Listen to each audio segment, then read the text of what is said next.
La oportunidad tiene una característica bastante peculiar y es que no suele aparecer en nuestras vidas con bombo y platillo, metiendo mucho ruido, sino uno tiene de alguna manera que adiestrar su mirada para encontrarla. Y precisamente donde es más importante encontrar la oportunidad no es en un momento de abundancia, no es en un momento donde todo va sobre ruedas, es en momento de dificultad. ¿Por qué me siento seguro en mi zona de confort? ¿Y por qué me siento inseguro ante ese otro mundo exterior a mí que ha cambiado? Precisamente porque me veo ajeno a él. Creo que el mundo exterior está ahí, el mundo interior está aquí. Por eso cuando me han hecho alguna entrevista y me han preguntado ¿cuál cree que es el mundo que nos vamos a encontrar? De nuevo vemos en esta misma pregunta el reflejo del paradigma de la forma de ver de Cartesio. Nos lo vamos a encontrar porque es ajeno a nosotros. ¿Y si esto fuera un error de primer orden? Que tuviera unas consecuencias absolutamente extraordinarias. Imaginaros el mundo que se nos puede abrir si descubrimos que hay un error, tanto en la visión de Newton como en la visión de Descartes y en la visión de muchas otras personas. Dejadme que os explique ahora un aspecto de lo que se llama la neurociencia afectiva. La neurociencia afectiva es la parte de las neurociencias, las ciencias del sistema nervioso, que estudia todo lo que tiene que ver con el mundo de los sentimientos y de las emociones. En el centro de la imagen veis un punto rojo. Ese punto rojo es la amígdala. La amígdala, hay dos amígdalas, las que tenemos obviamente en la garganta y las que tenemos en el cerebro, que no tienen por supuesto nada que ver. Me refiero naturalmente a las que tenemos en el cerebro. En ese núcleo que veis ahí, tan pequeñito, tiene el tamaño de una almendra aproximadamente, está ni más ni menos que el núcleo central del miedo. Es nuestro detector de miedo. ¿Qué quiere decir? Que si yo este mundo que está envuelto en una pandemia, solo lo percibo como ajeno a mí, a ver qué más desgracias me trae. Si solo veo un mundo incierto, hostil, volátil, ambiguo, y yo me veo a mí mismo como una víctima que tiene que ver cómo sale adelante ante esta tormenta que está sacudiendo a la humanidad entera, os voy a decir lo que pasa. Lo que pasa es que se activa ese núcleo central del miedo en la amígdala y se desactiva lo que veis ahora en color rojo. Ni más ni menos que la parte del cerebro que es absolutamente imprescindible para adaptarse. Es un momento para recordar la frase genial de Charles Darwin: no es la especie más fuerte ni la más inteligente la que sobrevive, sino la que mejor se adapta. ¿Cómo nos vamos a adaptar, queridos, si la parte del cerebro, la parte más moderna, la corteza prefrontal, no funciona adecuadamente porque está activado el núcleo central del miedo? Ni podremos negociar, ni podremos ser creativos, ni podremos innovar, ni podremos emprender, ni podremos cooperar, ni podremos descubrir la oportunidad en medio de la dificultad, porque si hay una estructura en el cerebro clave precisamente para que eso suceda, es esa región, las áreas prefrontales del cerebro. Luego nosotros tenemos que ver cómo se puede desactivar ese núcleo central del miedo para que pueda mantenerse activada la zona que nos va a permitir a todos adaptarnos, mejorar, crecer y evolucionar. Como lógicamente soy médico, he ejercido la cirugía 26 años, aunque desde hace unos largos años ya no estoy en el ejercicio clínico, sino en la investigación y en escribir y transmitir estos conceptos, sí me importa mucho deciros que cuando se enciende el núcleo central del miedo en la amígdala, no solo se desactiva la parte anterior del cerebro, que es precisamente, como hemos comentado, la que nos ayuda a adaptarnos, es que además tiene profundos efectos a nivel del cuerpo. Si veis en la zona inferior de la presentación, con un color rosado, veréis que pone cortisol. El cortisol es una sustancia, es una hormona producida por las glándulas suprarrenales y que se utiliza mucho en medicina en situaciones muy importantes. De hecho, ha sido muy utilizado cuando en la situación actual con el COVID-19 se producía una reacción excesiva del sistema inmune y un cuadro inflamatorio. Se utiliza también en los trasplantes, etc.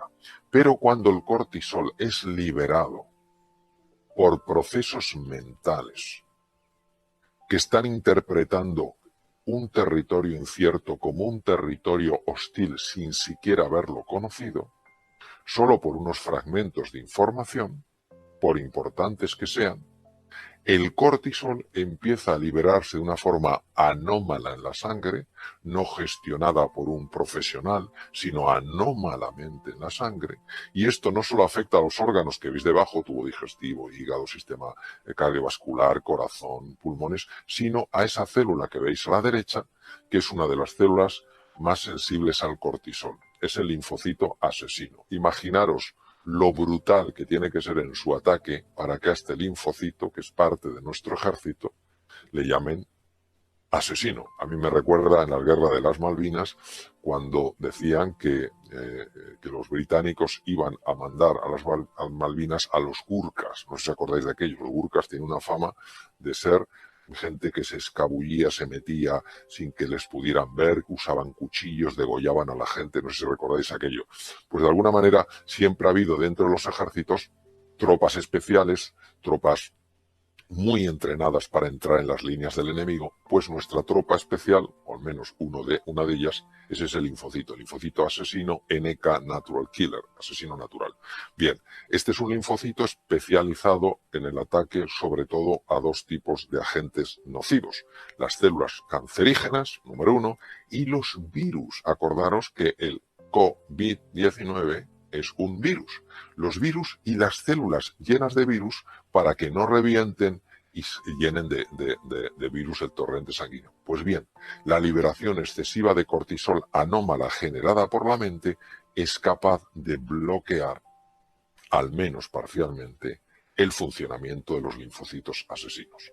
Fijaos qué curioso como en un momento determinado donde tenemos que tener un sistema inmune lo mejor modulado posible y unas capacidades cognitivas lo más hábiles, precisamente para que nos podamos adaptar, fijaros qué curioso cómo cuando uno está contemplando el mundo exterior ajeno, hostil, sucede todo lo contrario, cae nuestro sistema inmune, su modulación empeora y las capacidades para adaptarse también bajan.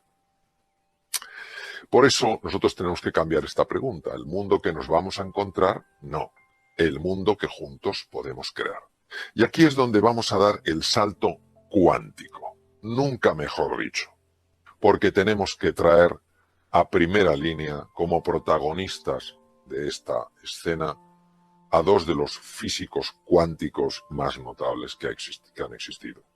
Por supuesto, ha habido otros como Niels Bohr, el danés, que ganó el premio Nobel en 1922, el premio Nobel de Física, justo el año posterior al que lo ganó Albert Einstein, David Bohm, que conoció a Einstein, trabajaron juntos, quiero decir, en el mismo lugar en Princeton, en la Universidad de Princeton, Estados Unidos, y son estos físicos, Bohm, Einstein, Niels Bohr, etcétera, etcétera, los que nos han descubierto dónde estaba nuestro gran error. Y el gran error está en lo siguiente. El mundo exterior y el mundo interior solo están separados en apariencia. En apariencia, como decía Niels Bohr, hay una verdad, es verdad. La física newtoniana, claro que es verdad en el mundo de las formas, en el mundo de las apariencias. Claro que en el mundo de las apariencias lo que decía Descartes parece que es verdad, que la mente va por un lado y el cuerpo va por otro. Sin embargo, los físicos cuánticos, Niels Bohr, Einstein, Bohm, nos introducen en un plano profundo de la realidad. Es como si solo conociéramos la superficie del mar. Y Newton y Descartes nos hubieran hablado de superficie del mar, que tiene cosas apasionantes. Y está la tierra firme y nos la hubieran descrito, diríamos, qué maravilla, qué continentes. Y que físicos cuánticos como Niels Bohr, Einstein o Bohm nos hubieran metido en las profundidades del mar y nos hubieran enseñado los tesoros que hay. Las cosas tan extraordinarias, por ejemplo, solo deciros que gran parte de los de las sustancias que se utilizan para destruir el cáncer se obtienen de esponjas marinas, no de cosas que están en la superficie. Por tanto, la física cuántica jamás ha estado en contra de la física newtoniana. Lo que ha hecho es complementarla, lo mismo que el fondo del mar no está en oposición a la superficie del mar o a la tierra firme. Pero claro, es que lo que nos han revelado los físicos cuánticos es de una profundidad insospechada. ¿Qué nos han revelado? Nos han revelado algo que es que el observador influye en lo observado. ¿Pero cómo es posible? ¿Pero qué me dices si yo lo que yo observo está fuera? Y yo soy el observador que estoy aquí dentro. ¿Cómo yo voy a influir fuera? Pues sí, señor. Hay una dimensión de la realidad en la que nosotros estamos influyendo fuera con nuestra forma de pensar, con nuestra forma de sentir, con nuestra forma de actuar. Y cuando tiras del hilo y te vas para atrás, te das cuenta de que Carl Gustav Jung, probablemente de los psiquiatras más extraordinarios que ha existido, ya lo vio.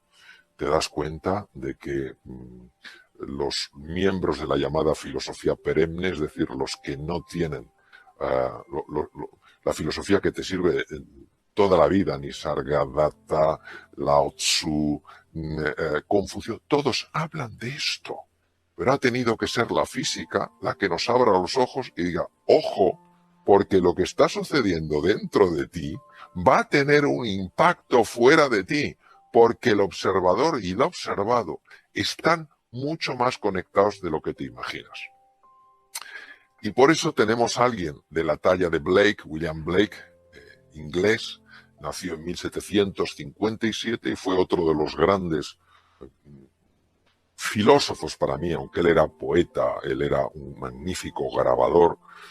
Tú lees, yo lo leo a través de grandes expertos porque Blake es muy difícil de entender, William Blake, pero tú lees fragmentos de Blake y te sacuden por dentro y no sabes por qué. Luego tienes que leer a los grandes expertos, Taylor, etcétera, que se han pasado 40 años estudiándolo, etcétera, para comprender en mayor profundidad lo que querían decir. Pero fijaos lo que decía William Blake, si las puertas de la percepción, ¿de qué estamos hablando? De abrir la mirada, de que ya no hay un mundo fuera y un mundo dentro, sino que es un mismo mundo que da la apariencia que una parte está fuera y otra dentro. Si las puertas de la percepción fueran limpiadas, física cuántica, la realidad parecería como es, infinita. El mundo en un grano de arena, el paraíso en una flor, la eternidad en una hora, todo lo existente en la palma de mi mano. Pero es que hubo un científico por el que yo siento absoluta pasión. Voy por cada sitio que voy en el mundo, me muevo en el mundo, hablo con don Santiago con pasión. No solo porque a mí me ha influido mucho, aunque no le he conocido, porque él murió en 1934, nació en 1855 y murió en 1934, pero es un hombre que esto ya lo intuyó.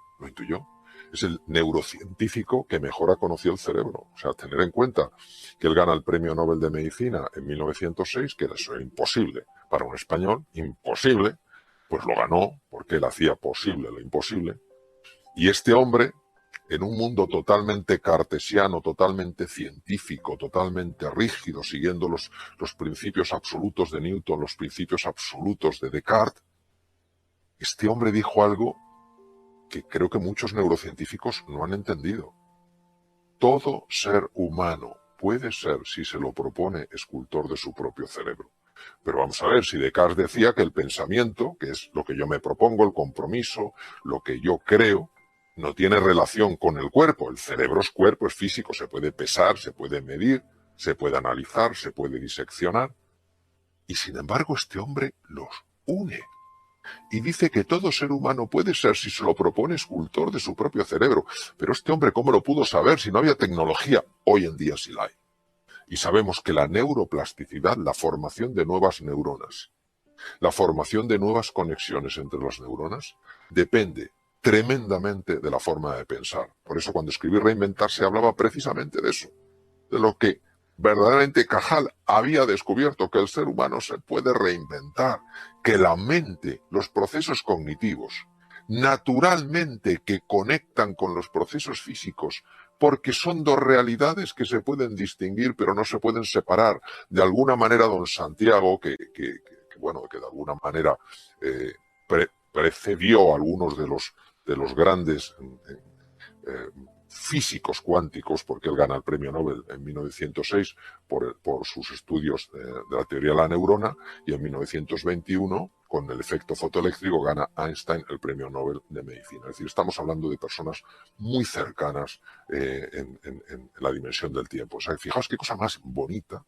que uno sepa que su forma de pensar, que su forma de sentir puede hacerle más inteligente, más capaz, pero es que además que puede hacerle influir en las circunstancias que genera en la vida, en lo que se encuentra. Y por eso tengo 3 palabras para ofreceros, para vuestra consideración. Primero, que os atreváis a querer de verdad, que no tengáis ningún miedo en esta época de dificultad de sentir pasión por nuevos proyectos, de sentir pasión por nuevas oportunidades. No creáis que la vida quiere que vayamos con la cabeza baja. La vida en mayúscula llora cuando nos ve tristes. Entonces, querer con pasión, apasionaros por las cosas, entusiasmaros por los proyectos, entusiasmaros por las oportunidades que, aunque todavía no las vemos, van a surgir. En 1900 en Londres había 1 millón de caballos. Imaginaos la cantidad de gente que trabajaba alrededor de los caballos, el que cultivaba la alfalfa, el que tenía los establos, el que hacía las ruedas de los carruajes, el que conducía los carruajes, el que montaba los establos, y de repente aparecen los primeros coches. ¡Qué horror! El mundo se acaba. Imaginaros la cantidad de trabajos, de oportunidades, de posibilidades que han abierto los coches. Entonces, querer con intensidad, sentir pasión, porque hay un mundo de oportunidad. Ya sé que no lo vemos, ya sé que no lo vemos. Comentaba al principio de esta sesión que la oportunidad disfruta yendo absolutamente disfrazada, que no se la vea. Segundo, una vez que os hayáis apasionado, empezar a imaginar eso cómo se puede hacer realidad. Uno de los errores que cometemos, desde mi punto de vista siempre, en cuanto a la imaginación, es confundir la imaginación con la fantasía. La fantasía es un acto donde 2 elementos desconectados, inconexos, yo los uno. Por ejemplo, si pienso en un unicornio, pues cojo un caballo, pienso un animal que tenga un cuerno, como pues un rinoceronte, los uno y tengo un unicornio. Eso es una fantasía. Es fantasía. La imaginación es una capacidad creativa en el ser humano. Cuando tú quieres de verdad algo y empiezas a imaginarlo, empiezas a crearlo.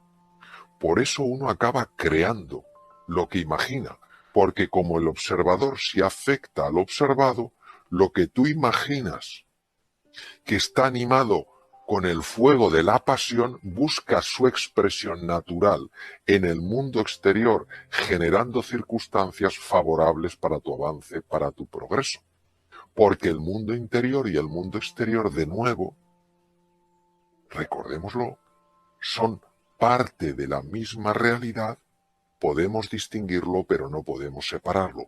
Lo que sucede dentro de mí también afecta a lo que me pasa a mí. Entonces, y para abreviar, haciendo un resumen, evitemos, queridos, tomar la posición de una víctima. Ya sé que esta situación es dura. Hablo con conocimiento de causa. Esta situación es muy dura. No le quitamos dureza. Ahora, esta situación no es más dura ni más fuerte que lo que somos nosotros, sacando nuestra mejor versión y ayudándonos unos a otros. Enfoquémonos en conseguir lo que queremos, no evitar lo que no queremos. Si estamos hablando de pasión, si estamos hablando de entusiasmo, uno no se entusiasma por evitar lo que no quiere, uno se entusiasma por conseguir lo que realmente quiere. Recordemos siempre que la imaginación tiene en sí la capacidad de crear, no solo de describir, sino de crear, de materializar. Utilicemos un lenguaje que nos ayude, no que nos anule. El lenguaje es nuestro pensamiento. Nuestro pensamiento es lingüístico. Si no tuviéramos lenguaje no podríamos pensar. No se puede pensar sin lenguaje. No es posible. Son lo mismo. Y decía el gran filósofo austriaco Wittgenstein, los límites de mi lenguaje son los límites de mi mundo. Si usamos palabras constantemente como problema, hecatombe, desastre, tristeza, lamentación, horror, nuestro mundo se va a hacer muy pequeñito. Si reconocemos que eso existe y ponemos el énfasis en la oportunidad, en el desafío, en la cooperación, en la generosidad, en la pasión y el entusiasmo, nuestro mundo se va a expandir. Y sencillamente esto no se trata de vender nada, esto se trata de compartir algo que cuando uno de alguna manera, aunque sea humildemente, lo engancha, te abre un mundo de posibilidad. Entonces, que nos abramos a la posibilidad de que lo extraordinario pueda manifestarse en nuestra vida, en tu vida. Napoleon Hill no es un hombre muy conocido en España, es un hombre muy conocido en Estados Unidos, ya falleció hace muchos años. Y siempre me impactó mucho esta frase que le corresponde a él y por eso hay que poner su nombre al lado de la frase. La oportunidad viene envuelta en ropa de faena. Su forma de describir que la oportunidad no viene con bombo y platillo, como describía yo al comienzo de esta sesión. La oportunidad viene envuelta en ropa de faena. Quien está en posición de víctima, quien está utilizando un lenguaje donde solo caben los problemas, las dificultades, las limitaciones, los desastres, las hecatombes, no la va a ver. Quien cree que el mundo exterior está fuera y el mundo interior está dentro, no la generará, y si no la genera tampoco la verá. Napoleon Hill pasó 25 años de su vida, un encargo que le hizo una persona muy reconocida en los Estados Unidos, pasó 25 años de su vida estudiando la vida de la gente que había podido salir adelante en situaciones muy complicadas. Y llegó a la conclusión de que al final es esto. Si tú te entusiasmas, si tú imaginas, si tú cada vez que te caes al suelo, en lugar de quedarte mirando el suelo, empiezas a mirar al horizonte, empiezan a manifestarse, a aparecer oportunidades en tu vida.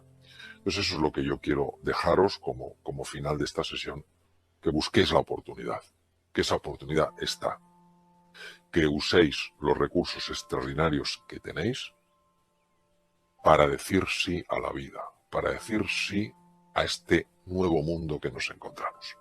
Cuidaros mucho y un abrazo muy fuerte.